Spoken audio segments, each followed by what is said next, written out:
지금 우리가 함께 읽은 이 본문의 말씀은 온 이스라엘과 베냐민 지파가 싸우는 전쟁의 결론에 해당하는 장면입니다. 앞서 몇 번의 전투에서 어려움을 겪은 이스라엘은 오늘 본문의 바로 앞 28절에서 하나님께 이 전쟁을 계속해야 되는지를 물어봅니다. 싸움에 나설 때는 그렇게 진지하게 기도하지 않다가 계속해서 지니까, 분명히 숫자도 많고 우리가 유리한데 계속해서 지니까 그제서야 28절 말씀에서 하나님께 물어보죠. 그랬더니 하나님이 뭐라고 말씀하시냐면 28절의 제일 마지막에 올라가라, 내일은 내가 그를 내 손에 넘겨주리라 라고 말씀을 하십니다. 그러니까 하나님께서 이스라엘의 손을 들어주신 겁니다. 내가 그를 내 손에 넘겨주리라. 이제 너희가 승리하게 될 거라는 거죠.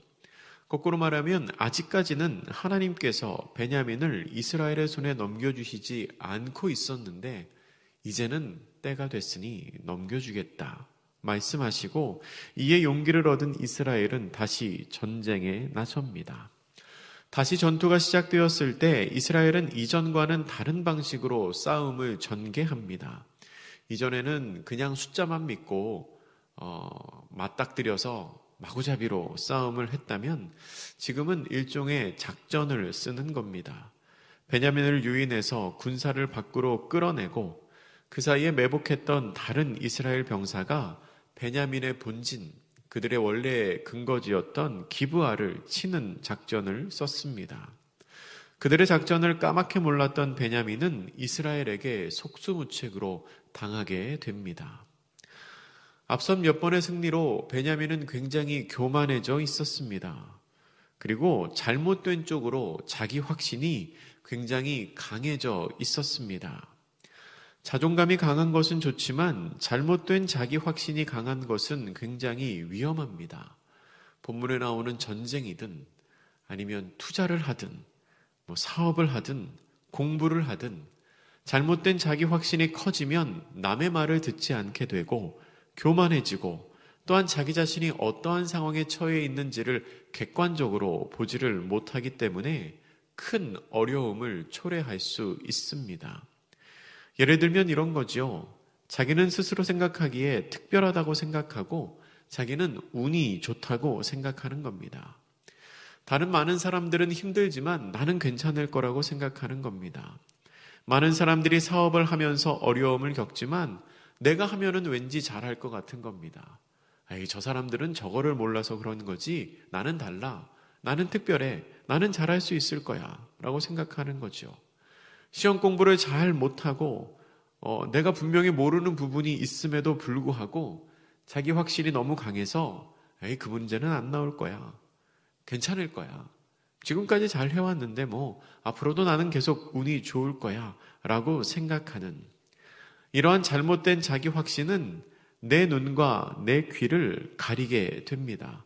그래서 결국은 이길 수 있는 싸움도 지게 만들고 분명히 더 좋아질 수 있는 관계도 어렵게 만드는 경우가 있습니다. 본문 29절은 이스라엘이 기브아 근처에 군사를 매복했다고 기록하고 있습니다. 그리고 본문 30절에 보면 이스라엘이 베냐민에게 싸움을 걸기 시작합니다. 그리고 31절에서 베냐민은 이스라엘의 꾀임에 빠집니다. 이스라엘이 싸움에 거는 것에 대응해서 성 밖으로 군대가 나오는 것 그 자체가 자기 꾀임에, 이스라엘의 꾀임에 빠진 것입니다. 그러니까 이때부터가 베냐민의 위기였습니다.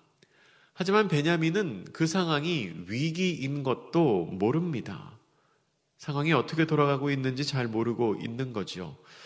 31절의 하반절은 이렇게 기록합니다. 백성을 쳐서 전과 같이 이스라엘 사람 30명가량을 죽이기 시작하며, 그러니까 전에 베냐민이 이스라엘을 이겼던 것처럼 지금도 베냐민이 이스라엘 백성을 쳐서 30명가량을 죽이기 시작했다는 겁니다. 앞선 몇 번의 싸움들처럼 베냐민이 이스라엘을 이기는 것처럼 보입니다. 근데 사실 이건 이기는 게 아니었습니다. 이스라엘이 베냐민을 유인하기 위해서 일부러 져주면서 후퇴하고 있는 것이었습니다. 그런 상황에서 베냐민은 이렇게 생각합니다. 32절의 상반절을 제가 한번 읽어보겠습니다. 베냐민 자손이 스스로 이르기를 이들이 처음과 같이 우리 앞에서 패한다 하나. 뭐라고 생각합니까? 앞에서 계속 그랬던 것처럼 이 사람들이 우리 앞에서 지고 있다. 우리가 이기고 있다. 우리가 또 이겼다라고 생각하는 겁니다. 굉장히 교만하면서도 굉장히 어리석은 판단입니다. 모든 상황을 다 알고 있는 제3자가 보았을 때는 굉장히 안타까운 상황 판단이지요. 잘못된 자기 확신이 강하면 이렇게 생각할 수밖에 없습니다. 옆에 있는 사람들은 뻔히 보입니다. 쟤 저렇게 하면 안 되는데, 쟤 지금 자면 안 되는데, 쟤 공부해야 되는데, 쟤 지금 저렇게 놀면 안 되는데, 쟤 뭔가 좀 해야 되는데. 근데 자기는 아니라는 겁니다. 나는 지금도 이기고 있다. 나는 앞으로 잘 된 것처럼 앞으로도 잘 될 거다. 거기에 조금 더 믿음을 보태면 이렇게 되겠죠. 지금까지 하나님이 지켜주신 것처럼 앞으로도 은혜 주실 거다. 근데 그런 확신은 자칫 잘못하면 정말 큰 위험에 이를 수 있습니다.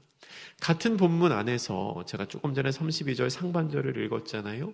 같은 본문 안에서 32절 하반절이 이렇게 바로 기록합니다. 이스라엘 자손은 스스로 이르기를 우리가 도망하여 그들을 성읍에서 큰 길로 꿰어내자 하고, 멀리 떨어져 있지도 않습니다. 바로 아래 이 내용이 있습니다. 베냐민은 결코 이기고 있는 게 아니었습니다. 이스라엘 민족의 꼬임에 넘어가고 있는 것이었습니다. 실제로는 베냐민이 생각하는 것과 정반대의 상황이었던 겁니다. 베냐민의 입장에서는 지금의 이 상황이 기회인 것으로 보였겠지만 사실은 기회가 아니고 위기의 순간이었습니다. 결국 본문 34절에서 베냐민의 본진인 기브아가 침공을 당합니다. 그 순간에도 베냐민 사람들은 그러한 화가 자기들에게 미친 것을 깨닫지 못하고 있었습니다. 그들은 이기고 있다고 생각했지만 이미 진 싸움이었습니다. 살아가며 때로 그럴 때가 있습니다. 분명히 잘 되는 것 같은데 결과를 놓고 보면 별로 신통치가 않습니다. 이번에는 꼭 될 것 같았는데 생각지도 못한 일이 툭 튀어나와서 그 일을 망쳐버리는 경우가 있습니다. 소위 그런 말도 하죠. 앞으로는 분명히 버는데 뒤로는 다 미치는 것 같은 그런 때가 있습니다. 근데 반대의 경우도 있습니다. 지는 것 같은데 이길 때가 있고요. 손해인 것 같은데 이길 때도 있습니다. 지금 이스라엘이 하고 있는 전쟁이 꼭 그렇습니다. 겉으로 보기에는 이스라엘이 지고 있는 것 같습니다. 져서 도망치는 것 같습니다. 아닙니다. 근데 그게 이기고 있는 거였습니다. 그렇다면 여러분, 이스라엘 민족이 잘해서 이 싸움에서 이길 수 있었던 것일까요? 아닙니다. 그렇지 않습니다. 성경은 이스라엘이 이 싸움에서 이길 수 있었던 이유를 분명히 기록합니다. 우리 본문의 35절 말씀을 같이 읽어보겠습니다. 35절입니다. 시작. 여호와께서 이스라엘 앞에서 베냐민을 치시매 당일에 이스라엘 자손이 베냐민 사람 25,100명을 죽였으니 다 칼을 빼는 자였더라. 아멘. 본문이 분명히 기록합니다. 이건 이스라엘이 잘해서 이긴 싸움이 아니었습니다. 어떻게 이길 수 있었습니까? 여호와께서, 하나님께서 이스라엘 앞에서, 이스라엘보다 앞서서 베냐민을 치셨습니다. 이스라엘보다 앞서서 그 전쟁을 수행하셨습니다. 그 결과 전투에 능한 군사 25,100명, 베냐민에서 싸울 수 있는 거의 전부의 사람입니다. 그 사람들이 다 죽임을 당합니다. 그 후에 나오는 본문 36절 이하의 말씀은 똑같은 전쟁을, 똑같은 싸움을 이스라엘의 관점에서 다시 한번 기록한 것입니다. 다른 내용이 아니고요. 앞에 있었던 내용을 반복해서 다시 들려주는 겁니다. 39절에 보면 이스라엘 사람은 싸우다가 물러가고 라고 기록합니다. 그러니까 이스라엘의 베냐민을 유인하기 위해서 싸우다가 물러갔다, 뒤로 퇴각을 했다는 겁니다. 그런데 그 물러가는 상황을 보고 베냐민은 승기를 잡았다고 판단했을 것입니다. 39절의 하반절에 보면 이들이 틀림없이 처음 싸움같이 우리에게 패한다 라고 베냐민은 생각하죠.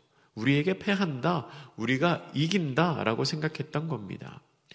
하지만 40절에서 기브아가 점령당하는 것을 보았고요. 연기가 올라오는 것을 보게 됩니다. 그리고 41절 말씀에 이스라엘 사람들이 돌아섰다라고 기록하죠. 41절에 보면 이스라엘 사람들이 돌아섭니다. 무슨 말입니까? 퇴각하던 사람들, 후퇴하던 사람들이죠. 겉으로 봤을 때는 베냐민에게 쫓겨서 도망가는 것처럼 보였던 사람들이 갑자기 확 뒤를 돌아선 겁니다. 확 뒤를 돌아서서 그 물러가던 사람들이 다시 베냐민과 싸우기 시작한 겁니다. 여러분, 근거지인 기브아는 이미 점령을 당했습니다. 그리고 도망가던 이스라엘이 뒤를 돌아서서 갑자기 싸우기 시작합니다. 어떻게 되겠습니까? 베냐민이 앞뒤로 이스라엘에게 완전히 포위가 된 것입니다. 그제서야 베냐민은 심히 놀랍니다. 그렇게까지 되어서야 돌아가는 상황이 파악되기 시작한 겁니다. 그래서 본문 41절과 42절에 보면 광야로 도망가기 시작합니다. 이스라엘 민족이 도망치는 베냐민을 추격하면서 진멸을 하는데요. 44절 이하에 보면 총 3번에 걸쳐서 죽은 사람들의 숫자가 나옵니다. 먼저 44절에 18,000명이 죽었다고 나오고요. 45절에 5,000명 그리고 2,000명이 죽었다고 나옵니다. 그것을 종합하여 46절 말씀에 이렇게 기록합니다. 우리 46절 같이 다시 읽습니다. 시작. 이날에 베냐민 사람으로서 칼을 빼는 자가 엎드려진 것이 모두 25,000명이니 다 용사였더라. 아멘. 조금 전에 같이 읽은 35절과 거의 흡사한 내용이지요. 사람의 숫자가 100명 정도 차이가 나고요. 그리고 다 용사, 잘 싸우는 칼 빼는 자들이 죽었다라고 설명합니다. 그러니까 전투를 다시 한번 설명하면서 같은 내용으로 결론을 내린 것입니다. 그 뒤에는 무슨 일이 있었을까요? 싸움의 결과로 베냐민 사람들은 600명만 남았습니다. 이들은 광야로 도망쳤다고 했죠. 광야로 도망쳐서 림몬 바위에서 넉 달을 지냈다고 기록되어 있습니다. 47절에 나옵니다. 림몬 바위에서 넉 달을 지냈다고 하는데, 근데 우리가 생각하기에 바위에서 어떻게 4달 동안을 버티고 있을까 싶지만 이곳은 기브아에서 동쪽으로 한 2km 정도 떨어져 있는 일종의 동굴입니다. 높이가 한 30m 정도 되는, 그러니까 굉장히 큰 동굴이지요. 근데 그 큰 동굴 안에 수백 개의 작은 동굴들이 있었다고 합니다. 작은 동굴들, 일종의 굴들이 있어서 사람들이 숨어 있기에 굉장히 좋은 장소였다고 합니다. 그렇게 600명의 사람들이 림몬 바위에 숨어 있는 사이에 이스라엘 민족, 그 군사들은 다시 베냐민 자손에게로 돌아옵니다. 다시 그들의 근거지로 돌아오는 거지요. 그 근거지로 돌아와서 무엇을 했냐면 본문의 48절에 보면 온 성읍과 가축과 모든 사람들을 죽이고 성읍을 불태웁니다. 이렇게 하는 것을 진멸하다라고 표현합니다. 히브리어로는 헤렘이라고 하는데요. 이 헤렘의 명령은 숨 쉬는 모든 것을 진멸하는 겁니다. 사람이든 가축이든 그 땅에 있는 숨 쉬는 모든 것은 다 호흡을 끊어놓는 것, 그게 진멸의 명령입니다. 근데 사실 이 진멸의 명령은 하나님께서 이스라엘 민족에게 가나안 땅에 사는 사람들에게 행하라고 명령하신 것이었습니다.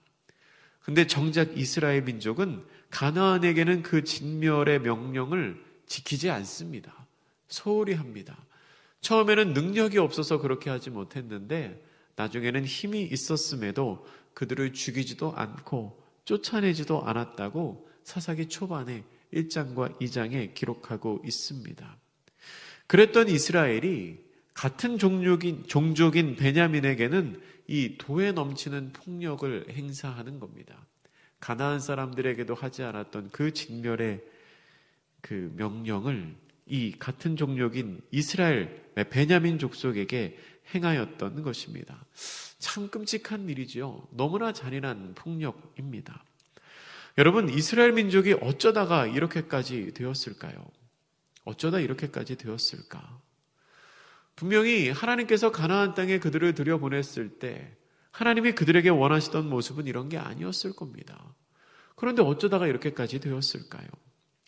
여러 가지 원인을 찾을 수 있겠지만 근본적인 원인은 그들이 회개하지 않았기 때문입니다. 잘못을 알았을 때 돌이키지 않았기 때문입니다.